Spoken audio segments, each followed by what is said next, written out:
Okay, ladies and gentlemen, this is Koja ndi wano okubebaza mwebale kusiiba mwebale kulya Idi bulungi naye temwerabira abasajja mweka ngenda kuzomwezi 23 lunaku lwa Mande tulinawo akaguddewo kano bakayita akaguddewo ng'osobola okukola nga housekeeper, osobola okukola nga cleaner, osobola okukola nga concierge keera bukezi ku lunaku olwa Mande ngenda kuzomwezi 23 ojje kulekiti tujjukira tukyali mu quick visa, low input and huge salary.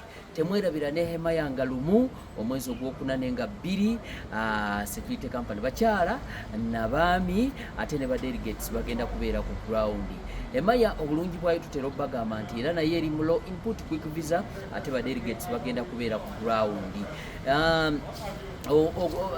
Abantu bonna ng'oli eyo gamba ku mukyala gamba ku mwami ajje asobole okubeera visa efulumira mu nnaku ezi ate gwe omuntu otambulira mu nnaku 7. This is Koja.